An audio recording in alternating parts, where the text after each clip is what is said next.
Deuxième partie de notre épisode, Jean chapitre 14 et chapitre 15. Et toujours pour savoir la formule que vous préférez, cette fois-ci je n'introduis pas la lecture. Est-ce que vous préférez quand je les introduis ou quand vous découvrez par vous-même ce dont il est question? Vous me le direz dans le sondage, j'en ai besoin pour la Bible en un an. Évangile selon saint Jean chapitre 14. Que votre cœur ne soit pas bouleversé. Vous croyez en Dieu, croyez aussi en moi. Dans la maison de mon Père, il y a de nombreuses demeures. Sinon, vous aurais-je dit, je pars vous préparer une place? Quand je serai parti vous préparer une place, je reviendrai, et je vous emmènerai auprès de moi, afin que, là où je suis, vous soyez vous aussi. Pour aller où je vais, vous savez le chemin. Thomas lui dit, « Seigneur, nous ne savons pas où tu vas. Comment pourrions-nous savoir le chemin ?» Jésus lui répond, « Moi, je suis le chemin, la vérité et la vie. Personne ne va vers le Père sans passer par moi. Puisque vous me connaissez, vous connaîtrez aussi mon Père. Dès maintenant, vous le connaissez et vous l'avez vu. » Philippe lui dit, « Seigneur, montre-nous le Père, cela nous suffit. » Jésus lui répond, « Il y a si longtemps que je suis avec vous et tu ne me connais pas, Philippe. Celui qui m'a vu a vu le Père. Comment peux-tu dire, montre-nous le Père? Tu ne crois donc pas que je suis dans le Père et que le Père est en moi? Les paroles que je vous dis, je ne les dis pas de moi-même. Le Père qui demeure en moi fait ses propres œuvres. Croyez-moi, je suis dans le Père et le Père est en moi. Et si vous ne me croyez pas, croyez du moins à cause des œuvres elles-mêmes. Amen, amen, je vous le dis, celui qui croit en moi fera les œuvres que moi je fais. Il en fera même de plus grandes, parce que je pars vers le Père, et tout ce que vous demanderez en mon nom, je le ferai, afin que mon Père soit glorifié dans le Fils. Quand vous me demanderez quelque chose en mon nom, moi je le ferai. Si vous m'aimez, vous garderez mes commandements. Moi, je prierai le Père, et il vous donnera un autre défenseur qui sera pour toujours avec vous. L'Esprit de vérité, lui que le monde ne peut recevoir, car il ne le voit pas et ne le connaît pas. Vous le connaissez, car il demeure auprès de vous et il sera en vous. Je ne vous laisserai pas orphelin, je reviens vers vous. D'ici peu de temps, le monde ne me verra plus, mais vous me verrez vivant, et vous vivrez aussi. En ce jour-là, vous reconnaîtrez que je suis en mon Père et que vous êtes en moi et moi en vous. Celui qui reçoit mes commandements et les garde, c'est celui-là qui m'aime. Et celui qui m'aime sera aimé de mon Père. Moi aussi, je l'aimerai et je me manifesterai à vous. »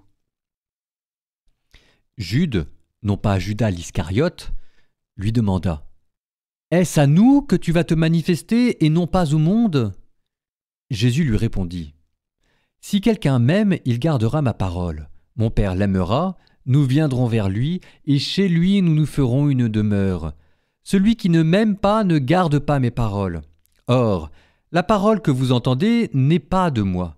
Elle est du Père qui m'a envoyé. Je vous parle ainsi tant que je demeure avec vous, mais le défenseur, l'Esprit Saint que le Père enverra en mon nom, lui vous enseignera tout.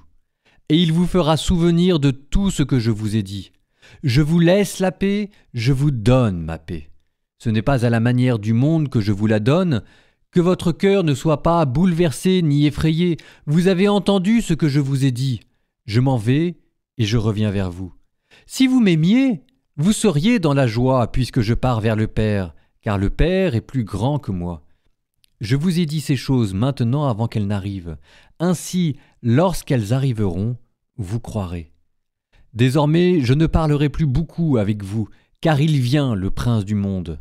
Certes, sur moi il n'a aucune prise, mais il faut que le monde sache que j'aime le Père et que je fais comme le Père me l'a commandé. Levez-vous, partons d'ici. Évangile selon saint Jean, chapitre 15. Moi, je suis la vraie vigne, et mon Père est le vigneron. Tout sarment qui est en moi mais qui ne porte pas de fruit, mon Père l'enlève. Tout sarment qui porte du fruit, il le purifie en le taillant pour qu'il en porte davantage. Mais vous, déjà vous voici purifiés grâce à la parole que je vous ai dite. Demeurez en moi comme moi en vous. De même que le sarment ne peut pas porter de fruit par lui-même s'il ne demeure pas sur la vigne, de même vous non plus si vous ne demeurez pas en moi. Moi je suis la vigne, et vous les sarments. Celui qui demeure en moi et en qui je demeure, celui-là porte beaucoup de fruits, car en dehors de moi, vous ne pouvez rien faire. Si quelqu'un ne demeure pas en moi, il est comme le sarment, jeté dehors et il se dessèche. Les sarments secs, on les ramasse, on les jette au feu et ils brûlent. Si vous demeurez en moi et que mes paroles demeurent en vous, demandez tout ce que vous voulez et cela se réalisera pour vous. Ce qui fait la gloire de mon Père, c'est que vous portiez beaucoup de fruits et que vous soyez pour moi des disciples. Comme le Père m'a aimé, moi aussi je vous ai aimé. Demeurez dans mon amour. Si vous gardez mes commandements, vous demeurerez dans mon amour. Comme moi j'ai gardé les commandements de mon Père et que je demeure dans son amour. Je vous ai dit cela pour que ma joie soit en vous et que votre joie soit parfaite. Mon commandement, le voici. Aimez-vous les uns les autres comme je vous ai aimé. Il n'y a pas de plus grand amour que de donner sa vie pour ceux qu'on aime. Vous êtes mes amis, si vous faites ce que je vous commande. Je ne vous appelle plus serviteur, car le serviteur ne sait pas ce que fait son maître. Je vous appelle mes amis, car tout ce que j'ai entendu de mon Père, je vous l'ai fait connaître. Ce n'est pas vous qui m'avez choisi, c'est moi qui vous ai choisi et qui vous ai établi, afin que vous alliez, que vous portiez du fruit et que votre fruit demeure. Alors, tout ce que vous demanderez au Père en mon nom, il vous le donnera. Voici ce que je vous commande, c'est de vous aimer les uns les autres. Si le monde a de la haine contre vous, sachez qu'il en a d'abord eu contre moi. Si vous apparteniez au monde, le monde aimerait ce qui est à lui. Mais vous n'appartenez pas au monde, puisque je vous ai choisi en vous prenant dans le monde. Et voilà pourquoi le monde a de la haine contre vous. Rappelez-vous la parole que je vous ai dite. Un serviteur n'est pas plus grand que son maître. Si l'on m'a persécuté, on vous persécutera vous aussi.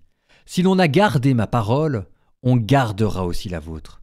Les gens vous traiteront ainsi à cause de mon nom parce qu'ils ne connaissent pas celui qui m'a envoyé. Si je n'étais pas venu, si je ne leur avais pas parlé, ils n'auraient pas de péché. Mais à présent, ils sont sans excuse pour leurs péchés. Celui qui a de la haine contre moi a de la haine aussi contre mon Père.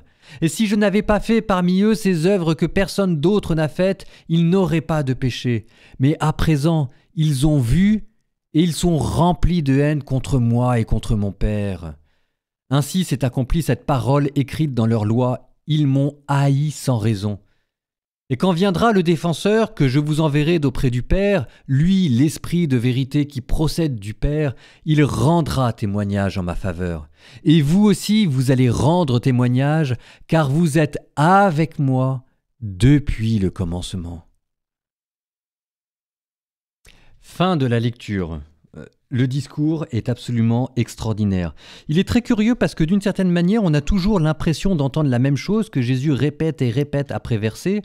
Parce qu'en fait, c'est l'art de la pédagogie. L'art de la pédagogie, c'est de se répéter. Donc vous avez par exemple le thème de la demeure. Demeurez en mon amour comme moi, je demeure en vous et que vous, vous demeurez en moi.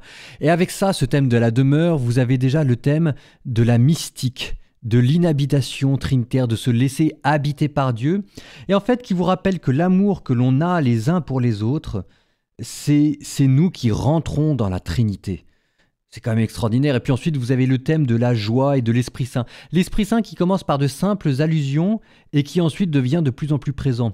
Le Paraclet que je vous enverrai, l'Esprit de vérité qui procède du Père. Et vous sentez au fur et à mesure comment est-ce que, d'une certaine manière, on met les disciples qui ne comprennent rien de côté, mais qui auraient compris, pour ensuite voir Jésus qui, entre guillemets, s'emballe un peu. Vous sentez que Jésus dit ce qu'il a sur le cœur, il sait qu'il n'aura plus l'occasion beaucoup de les dire, donc ils comprennent, tant mieux, ils comprennent pas, tant pis, mais il faut que ce soit dit au moins une fois dans sa vie. Et il le dit. Le thème de l'amour, le thème de la demeure, le thème de la joie, et tout est dit. Et donc en fait, là vous avez la mystique chrétienne, avec comme un refrain qui revient la notion de commandement et d'amour. Alors dans les images qui sont données, il y en a une qui me parle énormément, c'est la notion de pèlerinage. Jésus qui se présente comme le premier des pèlerins. Dans la maison de mon Père, il y a de nombreuses demeures, sinon pourquoi vous aurais-je dit, je pars vous préparer une place. Et donc là, c'est Jésus qui s'en va vers Dieu comme un pèlerinage et qui explique pourquoi il fait son pèlerinage, pour nous préparer à le être reçu avec lui. Et donc il se présente comme le premier des pèlerins. qui part préparer les places. Ensuite, il vous parle du pèlerinage, il vous parle du chemin. Moi, je suis le chemin, la vérité et la vie, qui vous explique comment est-ce qu'en marchant dans ce pèlerinage, c'est marcher dans la vérité et c'est aller vers plus de résurrection et plus de vie. Et puis ensuite, il vous explique ce qu'il y aura à la fin du pèlerinage, la vision, voir Dieu. Là, Philippe lui dit « Montre-nous le Père, cela nous suffit ». C'est quand même très beau. Alors évidemment, il est complètement dépassé. Mais « Montre-nous le Père, cela nous suffit », c'est, comme disait saint Thomas d'Aquin, ça c'est la vision béatifique « Montre-nous le Père, cela nous suffit parce que cela rassasiera notre désir ». Et Jésus qui avait dit juste avant « Vous me connaissez, vous connaîtrez aussi mon Père ». Donc là, en fait, il vous explicite le mécanisme de la vision béatifique que l'on aura au ciel. C'est-à-dire qu'en voyant Jésus, on verra l'amour de Dieu, et qu'en voyant Jésus qui a donné sa vie pour nous, on verra de quel amour nous avons été donnés.